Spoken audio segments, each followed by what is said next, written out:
ఈ యొక్క press meet యొక్క ముఖ్య ఉద్దేశం వైఎస్ఆర్ కాంగ్రెస్ పార్టీ వారి యొక్క దిగజారుడు రాజకీయం గురించి మాట్లాడడానికి ఈ ప్రెస్ మీట్ని ఏర్పరచడం జరిగింది.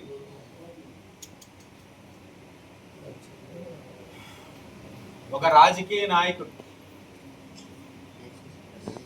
ఉచ్చ నీతులు లేనివాడు, చిల్లర రాజకీయాలకి అలవాటు పడిపోయిన వాడు చేస్తున్న కార్యక్రమాలు నగర ప్రజలకి తెలియచేయాల్సిన బాధ్యత గుర్తెరిగి ప్రెస్ మీట్ పెట్టడం జరుగుతా ఉంది. ఎంత చిల్లరి రాజకీయాలంటే గత 2 సంవత్సరాలుగా చూస్తున్నాం. అర్థం పర్థం లేకుండా అసందర్భమైన సంఘటనలు, ఏ సంఘటన జరిగినా దాన్ని కూటమి ప్రభుత్వానికి ఆపాదించేయాలని, ఏదో విధంగా ఏ సంఘటన జరిగినా రాజకీయ లబ్ధి ఏ విధంగా చేకూరుతుంది అన్న దాని మీదే దృష్టి సారించే పరిస్థితులు వైఎస్ఆర్ కాంగ్రెస్ పార్టీ వాళ్ళు ఉన్నారు. నేను ఒకటే చెప్తా ఉన్నాను, గత 2 సంవత్సరాలుగా నా మీద అనేకమైన వ్యక్తిగత విమర్శలు చేసిన నాడు కూడా నేను ఏ రోజు కూడా నా లైన్ దాట్లా. నా మీద కానీ, నా తండ్రి మీద కానీ, నా భార్య మీద కానీ, కీర్తిశేషులు నా మావయ్య గారు ఎర్రనాయుడు గారిని కూడా, ఈ ప్రాంతానికి సంబంధం లేదు, ఆయన రాష్ట్ర స్థాయి నాయకులు, ఇక్కడ రాజకీయంతో సంబంధం లేదు, ఆయన్ని కూడా నా ఇంటి గుమ్మం దగ్గర మీటింగ్ పెట్టి ఎలక్షన్ సమయంలో ఎర్రనాయుడు కూతురు ఏకవచనమే నా కొడుకును కూడా రాజకీయాల్లో లాగారు. ఏ రోజైనా వాళ్ళ ఇళ్లలో ఆడవాళ్ళ గురించి కానీ, వాళ్ళ తండ్రి గారి గురించి కానీ, వాళ్ళ భార్య గురించి కానీ ఏనాడైనా నేను మాట్లాడానా? మీరు ఎన్ని చేసినా వదిలేశాను. ఎందుకంటే ప్రజలు గమనిస్తున్నారు. ఈడ్చి కొట్టారు చేసిన తప్పులకి.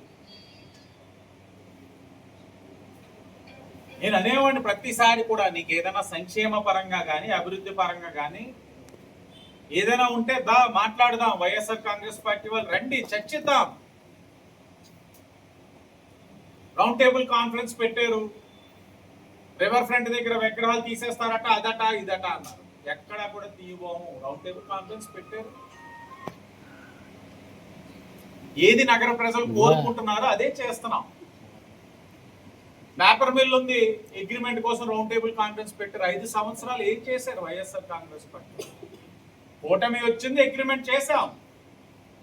ప్రతి అంశం కూడా కాసంత లేట్ అయినా ఏది అవసరమో చేసుకుంటూ వెళ్తున్నాం. దాని మీద చర్చకి రండి. 5 సంవత్సరాలు మీరు ఎందుకు అగ్రిమెంట్ చేయలేకపోయారు? పేపర్ మిల్ కార్మికులకు వైసీపీ వాళ్ళు ఎందుకు చేయలేకపోయారు? ఏంటి మర్మం? సూట్ కేసులు కక్కుర్తి పడా లేకపోతే ఏంటి? ఏ ప్రాజెక్ట్ స్టార్ట్ అయినా నేను అనుకున్నది నేనే చేశాను, నువ్వు చెయ్యలేదు కదా. ఎవరు చేశారు? ఎప్పుడు జరుగుతుంది? వీటి మీద చర్చిద్దామంటే చర్చిద్దాం. అంతేగాని వీరి యొక్క చిల్లర రాజకీయాలకి రాజమహేంద్రం ఒక పేరుని భ్రష్టు పట్టించకండి. రాజమహేంద్రం ఒక పేరుని, ఈ యొక్క నగరం ఒక గౌరవాన్ని భ్రష్టు పట్టించకండి. ప్రతిసారి నేను అనుకునేవాడిని, ఇంతకన్నా ఇంకా దిగజారనేమో అన్న ప్రతిసారి ఇంకా దిగజారుతూనే రాజకీయాలు చేస్తున్నారు వైసీపీ వాళ్ళు. ఇంకా దిగజారుతూనే. సోషల్ మీడియాలో ఓ పోస్ట్ పెట్టేస్తారు. ఏ సంఘటన జరిగినా వెంబటనే సోషల్ మీడియాలో పోస్ట్ పెట్టేస్తారు. అంటే నగర ప్రజలకు తెలియదు అనుకుంటున్నారా? ఓ సంఘటన జరిగితే ఓ పోస్ట్ పెట్టేస్తే ప్రజలకి తెలియదా? ఏది వాస్తవాలు ఏది అవాస్తవాలు తెలుసుకోలేని స్థాయిలో ప్రజలు ఉన్నారనుకుంటున్నారా మీరు? ఇంత దుష్ప్రచారం చేసి ఇన్ని అబద్ధాలు ఆడినా 2019లో ఇక్కడ ప్రజలు ఏ విధంగా ఆలోచించారో చూసాం, 2024లో చూసాం. ప్రజలేనా అమాయకులు అనుకుంటున్నారా మీరు? మీ వ్యూస్ పెరిగితే ప్రజలు ఈ వ్యూస్ చూసిన వాళ్ళందరూ ఓకే ఇంతమంది చూశారు, ఇంత రీచ్ వచ్చింది, ఇన్ని వ్యూస్ వచ్చినాయి, ఇన్ని లైక్స్ వచ్చినాయి, వీళ్ళందరూ నాకు ఓటేసేస్తారు అనుకుంటున్నారా? ఇవన్నీ చూస్తా పరిశీలన చేసుకోవాలి. రాజకీయానికి వాళ్ళు సరిపడతారా లేదా, అసలు ఏం చేస్తున్నారు మీరు రాజకీయంలో?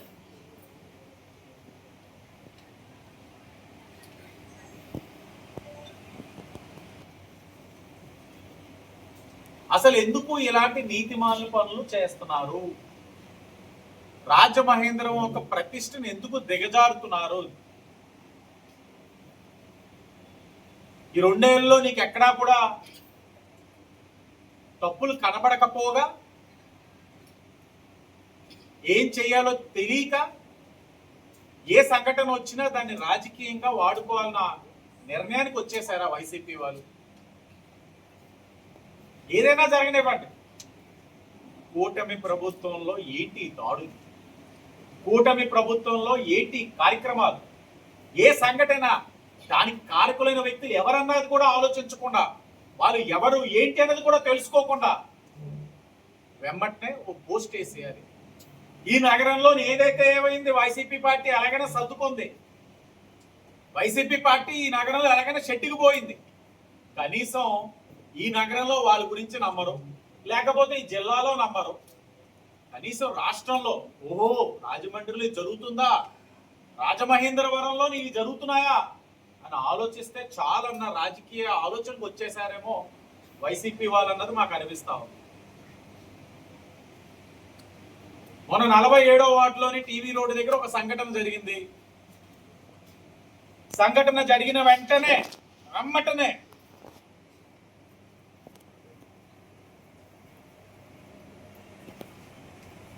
పోస్ట్ చేసేసారు. పోస్ట్ చేసి వెంబట్ల పైన దాడులు, రాజమహేంద్రవరంలో అసలు శాంతి భద్రతలు ఉన్నాయా?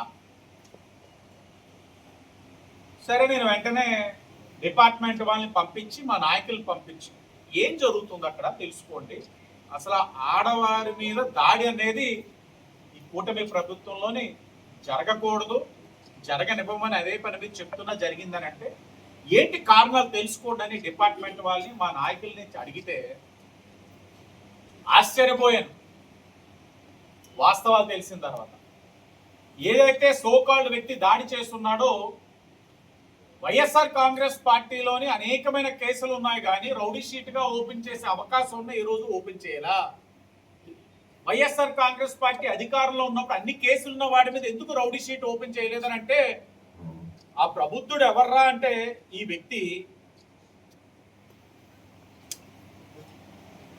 మన గుట్కా నానిని ఉన్నాడులే ఒక అబ్బాయి, మన రాజమండ్రి మాజీ పార్లమెంట్ సభ్యుడు చేస్తున్న బైక్ ర్యాలీలో ముందుండి రథసారథి కింద నడిపిస్తున్నాడు బైక్ ర్యాలీ ఆ కుర్రోడు.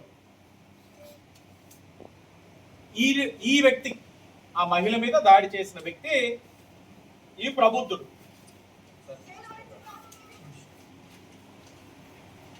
మా అన్న చూపిస్తారు. ఈ వ్యక్తి ఆ మహిళ పైన దాడి చేశాడు. ఈ వ్యక్తి 2 బైకుల మీద ర్యాలీ చేస్తున్న వైసీపీ నాయకుల ముందు ర్యాలీని ముందుండి నడిపిస్తున్నాడు. అంటే ఈ వ్యక్తి వైసీపీ పార్టీకి చెందినవాడు. ఈ వైసీపీ పార్టీకి చెందిన కార్యకర్త మహిళ పైన దాడి చేసి దీనిలో శాంతి భద్రత, అరే బాబు శాంతి భద్రతలకు ఇబ్బంది కలుగుతుందే వైసీపీ పార్టీ వల్ల. నీ దాడి చేయడం ఏంటి, నీ పేజీలోని నువ్వు పోస్ట్ చేసుకోవడం ఏంటి నీ కార్యకర్త మీద? మరలా తిరిగి కూటమి ప్రభుత్వంలోని శాంతి భద్రతలు రాజమహేంద్రవరంలో వేగాలి. ఏంటి చిల్లరి రాజకీయం? బహుశా నీకు వాస్తవాలు తెలిసే ప్రజల్ని మభ్య పెట్టడానికి ప్రయత్నం చేస్తున్నావు, లేకపోతే నీకు నీ కార్యకర్తలు ఎవరో నీకే తెలియదు.